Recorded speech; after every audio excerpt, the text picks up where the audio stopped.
right? Yes. Woohoo! Hey guys! Hello, welcome to the Fear the Walking Dead after show on the Stream.tv. Welcome back on this lovely Sunday. I am your host, Jocelyn Polite, and I'm joined by the beautiful and lovely Kiyra. Kiyra Lynn, everyone. Hello, hello. Well, we've got a ton to talk about tonight, but first, tweet us using the hashtag FTWDAS. Send us your questions, send us your comments, just send us your overall thoughts about tonight's episode, what you're thinking, both positive and negative. We want to hear it. Yes. Also, don't forget to jump on YouTube and comment below because we want to hear what you have to say there too. Yes, Love having a conversation with you guys. So the first thing that we found out tonight, which was really interesting, was that Nick found drugs again. Not Nick. Nick. And zombies get crabs. Yes. So that was two things I thought were pretty interesting and kind of, but what's up with Nick always finding drugs? Anyway, I mean, I get it, but. He's good. He's a drug addict. I know, yes. but he's finding them too much. You know what, though? He found the amoxicillin, so, he's there. He's going to save his girlfriend. He's going to save his girlfriend. He is. That's what I'm going to say. He absolutely is. Okay, so we started off with the plane crash, and my whole thought during that was like, did we really need this plane crash? I know that we went through, what was it, Flight 462 before, and we saw what happened before the crash happened. So now we're seeing what happened, and they're in the ocean, and now we find out that the zombies obviously got into the ocean. Oh, there's so many problems with this plane crash because, it's notorious that everybody knows when a plane crashes, you get dismembered body parts, you get, pieces of people, you don't get full-bodied, like intact people, like walking right, exactly. Yes. So when all of those zombies came up over the threshold, I was like, really? Is that many? No. Oh. And then on top of that, it was like there were that many survivors too. Like there was that many. I guess I guess they weren't survivors, they were zombies, but you know what I mean? Like, there was that many people that just, like you said, were intact, walking over the thing. Everybody could walk. They all had, like, their legs and everything. They had everything on them. There was, like, nobody missing a limb, nothing. They were all intact. I had a big problem with that. Okay, so we met Alex when we watched Flight 462, and then this episode we met Alex, who was the Asian girl from the plane, who, which you were excited about. Yes, token. We actually fell in love with Alex. I liked Alex. I thought Alex was kind of ballsy, and I thought that she was like a good addition to it. And I was a little pissed off, and I was a lot pissed off that they didn't allow her in because. I don't know. I think with all of that work that they did, I really don't think this is the last that we've seen of Alex. I can't be. Like, yeah, sure, Strand was we can talk about that. Strand was a total asshole and just cut them off. But I don't think this is the last that we see of her because there were so many unanswered questions. Like, I don't know, maybe I missed something, you guys tell me, but, she said, I owe him something. Talking about Jake. Yes, talking about Jake. When they were in the dinghy with striped shirt, white guy, like, there has to be more to the story. Did I miss something? No, you're not the only one. But then again, I miss a lot of stuff. But I thought the same thing. I was like, what's this allegiance that she has to Jake? Right. Like, why is she so protective of him all the way into the end, actually? Why is she so protective of him? And who is this guy in the striped shirt that was just so ready to kill everybody? And then, we found out what happened to him. He ended up being a water zombie. Yes, and he actually ended up giving Travis a hand. Yes, that was my little joke. Thank you very much. That was cute. That was cute. But no, I liked her. And actually, I'm just going to throw in there right now. Can we do a high seas draft? And can we can we get rid of Ophelia and keep Alex? Let's talk about dead weight at this point. We are episode 3, and what has Ophelia done? Nothing but whine. Absolutely nothing. Absolutely. But we're going to talk about Ophelia because I have a lot to say about her. But we're going to start off with our Strand secrets. We're going to move on actually to our Strand secrets destroying the group because Strand, as we know, has these secrets. Who is he talking to on the telephone? Who is in Mexico? Is that his boat? I mean, there's a lot of question marks surrounding Strand. So how are his secrets affecting the group? Because we see Madison and Travis kind of going through it. Well, obviously, like he and Madison get into this conversation. Well, okay, let me bring it back. Daniel reveals to Madison that, you know, he ultimately knows what Strand's plans are, that they're going to Mexico. And he sends Madison in to have this discussion with him. And, you know, you see a little, like, you see a little bit of an agreement between the two of them, but you start to see Madison's balls. And I really, really like that about her. No, I agree. Madison stepped up, and I don't know what it was. Like, she has always been kind of ballsy to me. I mean, I always felt like she was the one that just kind of was like, okay, this is what we're going to do, and next, and everything like that. Trying to give her man a little room to step up too, but he hasn't stepped up. But I felt like Madison, like I told you, I think I said it last week, that tension, that's the one relationship I'm looking at is Strand and Madison, because that's such a good, the two of them going head to head and going up against each other is just awesome. But is Baja, Mexico going to be safe? Because here's what I think right now. First of all, Strand said, here we go with what Strand said.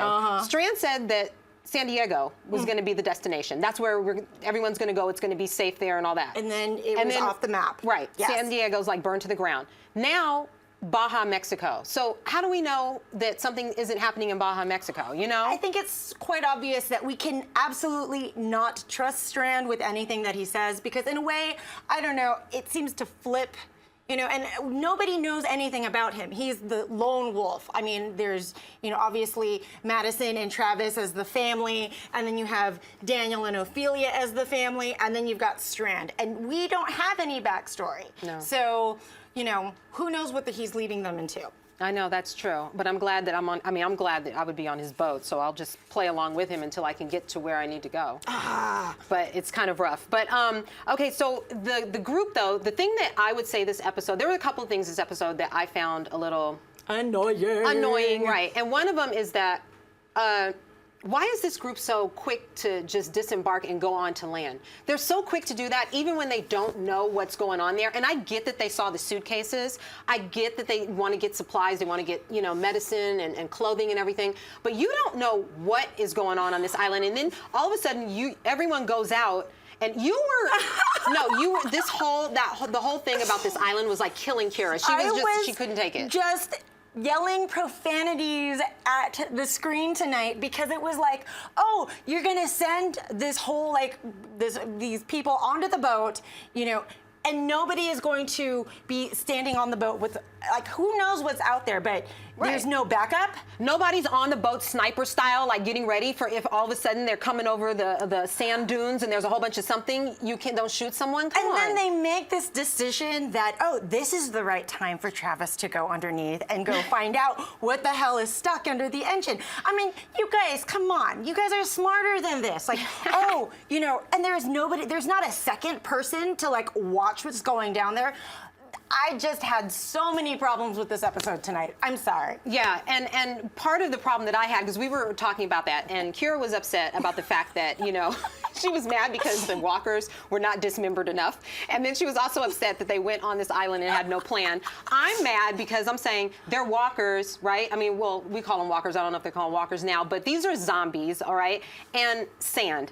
Why are they so easily walking through sand? Sand is hard to walk through, okay? And how is it that they're just like gaining speed and walking on up on people and stuff in the sand? I mean, I would think you could just kick one into the sand and, like, I don't know. Anyway, sense to me. I know, it was. Can we just talk about this whole, like, let's do the suitcases on the sand, because my gosh, have a plan. I mean, I would be, and Jocelyn totally had to listen to me about this the entire time, was grab all the suitcases, bring them out onto the beach, and then start going through them. Don't just, like, lollygag through it. I mean, come on. Here's the thing.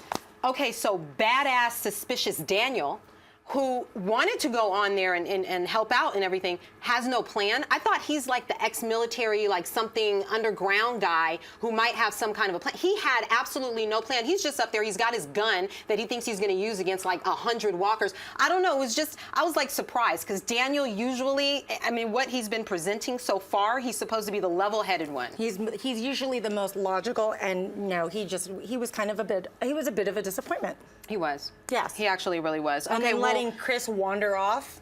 Right, and Chris, let's just go to Chris, because what's happening with Nick and Chris? Something is happening with Nick and Chris. Our little boys are turning into men. It's like I'm a proud mama. No, they are, and they're doing it fast. They're doing it really fast. Chris, I always get Chris and Travis and Nick. I can't get those names right, but Chris actually went to the wreckage. So he went to the plane crash. He sauntered went off. inside there, which these boys are going inside of places that I would never go into, and they're going in pretty quick. And what he saw when he was in there, between it being, the zombies, and then it also being someone who we found was alive. Right. Can we just say that Chris was gaining a little bit of a spine? Yeah. Ba-dum-bum. Well, he learned how to kill the walkers at the gate, right? On that other island. So now I think he feels pretty confident in knowing exactly where he has to kill him. But then he came across that man who was still alive, takes him out of the seat. You see his spine. He's begging him for mercy. And then can we just talk about him having to take this man's life for mercy? I mean, it's the same in the same sense of Travis taking Liza's life. So now it's like, does Chris now fully understand what his father had to do in order to, keep his mom from turning into one of the undead? Is all of that going to come into play in later episodes? I'm wondering because could it also be that you would never understand that because it's your mom. Right. You know what I mean? So there could possibly still be that, and there's that tension. I don't think that's something that's going to be easily forgiven. And I think that later on down the line, there's going to be something that goes on between Chris and Travis. Just like, just kind of even like The Walking Dead, with Rick and with Carl, and they kind of went through their thing with that whole like boy becoming a man thing. I just think that there's going to be some stuff that's going to happen. And I think Tim even brought this up last week. There's so much underlying history there that we don't necessarily understand, and that could essentially play out. We don't know. But I'm really, really interested to see how that plays out. Okay, well, Nick is also one that's like, he's becoming a very fast learner. And wow, for Nick, because he pretty much saved everybody at the last minute, and also found out that he what to do, because we know as an audience that you can smear yourself in the zombie guts, but he got it really fast, and he walked through and he helped to kill everyone. He full on got carried. He got carried. You're absolutely right. He got carried. Thank you very much. He did, and he was covered in it, and that one-on-one, that with him and the zombie, that was so awesome because they were just both like sniffing each other, and he's going like, why aren't you killing me? And the zombie's looking at him like, but that also, again... And it was just great. It also touches back on what Strand said to him in season 1, how he's just fearless. Yeah. And I kind of have a soft spot for Nick. You do. Frank is kind of hot. So, I have a little bit of thing for the hipsters. What can I say? Right. You do. Now, back to Ophelia, because there's something going on between... Chris and Ophelia. Yes. Like a little crush or something like that. But I'm starting... Nick and Ophelia. Nick and Ophelia? Chris and Alicia. Oh, that's right. Okay, Chris I'm and sorry. Alicia. See, all these names, I can't.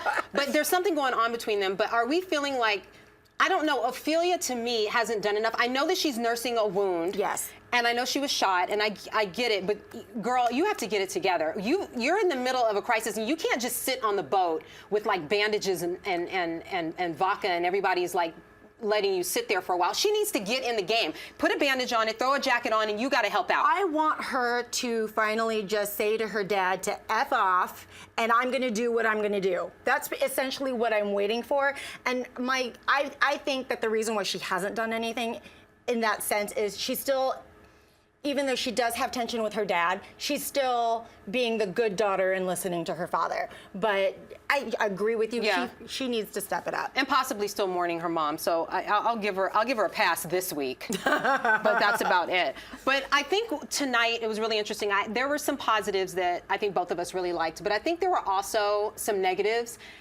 And my problem with Fear the Walking Dead tonight is that it moved very slow. I agree. I felt like it moved really slow. I felt like the last 10 minutes were great. And I'm feeling like a lot of times with even The Walking Dead, I mean, like, the last 10 minutes are great, but sometimes it moves really slow at the top of the hour. And I'd rather just be jostled all the way through. Yes. You know? And I think, even we were just waiting for it to pick up. Yeah. We were waiting for it to pick up, and at one point we even watched it, paused it, and looked to see how far in we were, and we were still 24 minutes in, and we were like, we're still waiting for something to happen. Yeah, Something they're going to have to significant. speed it up, and they're going to have to bring it up, and they're going to have to speed this up because let's be honest. I mean, I want to put it out there and say it. It's up against a large competitor in the exact same time slot on the exact same night. So, yeah, Walking Dead, Fear the Walking Dead. You're going to have to bring it up. You're going to have to give us some stuff in the beginning and sprinkle it throughout. You know what I mean? Yes. Yeah, it's just not working that way. But we're going to take some of your comments when we come back. We're going to take a quick break first, and we'll see you in a bit. Don't go anywhere. Yeah. Stay right here.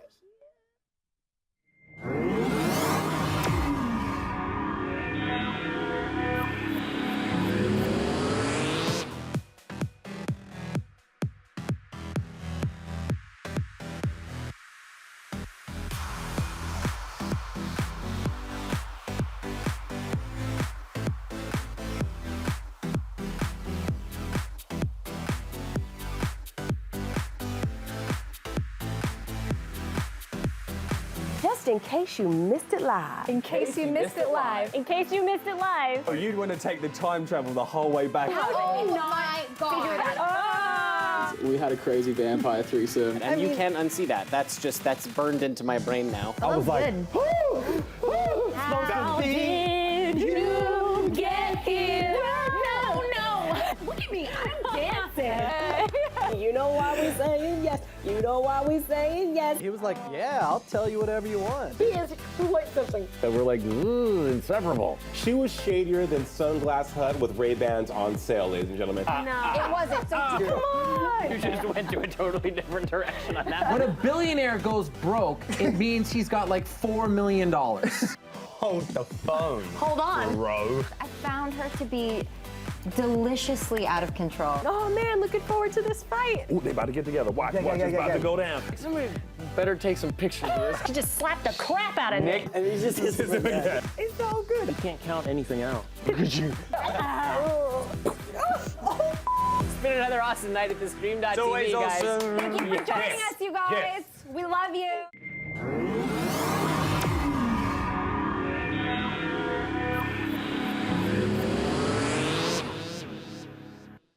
Hey guys, welcome back. We're back here at the stream with the Fear the Walking Dead after show, and we're going to go to your comments and questions. So, Yes, we Kira, are. what do we have? So from YouTube, we had lovely Simon Cerna.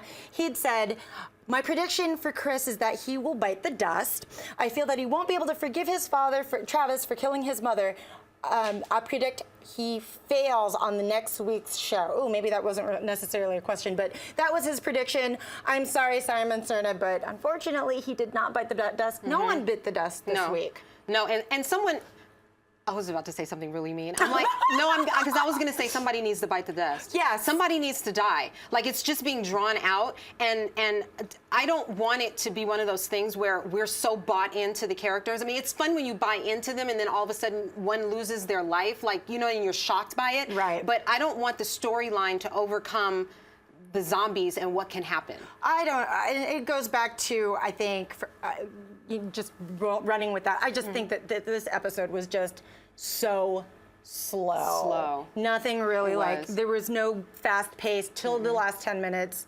Yeah. Okay. But next question we have is for our friend Forever Johnny Boy on Twitter. He says, shouldn't Chris at 16 not be channeling The Walking Dead Carl season 2, wandering off like that? Because we all know, right, exactly. But that's true. What is Chris doing wandering off? I mean, again, you're on this island or land, whatever that thing is. I didn't know all these islands. Oh, look, I'm from LA and I didn't know all these islands are out here, but whatever. But he's going to, and then you're veering off from the group. What are you doing? You could see it in his face, though. You could totally see it in his face that it was a conscious decision that he was going to wander off by himself. So, he didn't learn his lesson, but I guess it kind of ties into, Simon's whole thing. But no, he didn't bite the dust. Well, when somebody bites his ass, he won't wander off anymore. That's for sure, okay? All right, well, here at the stream, we love to give you shout outs, and we want to shout out some of you that have that we've seen on Twitter, and we're going to start with Fear the Walking Dead support. At Undead Walking, thanks for the follow and thanks for all the retweets. Yay. And also at Charles_Leroy, who had a great conversation with you earlier this week. Yes, we did. He and I were talking about a little bit about Travis and how he felt where Travis was coming from. Based off of my comments from last week that Travis is a puss, and he still kind of is, but whatever. He was taking up for Travis? Yes, he was, Okay. and I'm like, I still stand by what I think. He's a puss. Well, we love having the conversation with you all week, so remember to tweet us using the hashtag FTWDAS. Yes. We want to talk to you all week. Also, leave us comments on YouTube so we can continue the conversation. We will be back next Sunday following another episode. Actually, we're following The Talking Dead, but we will be following the episode of Fear the Walking Dead, and we will see you next Sunday. You guys have a safe week. Peace out, guys. Woo!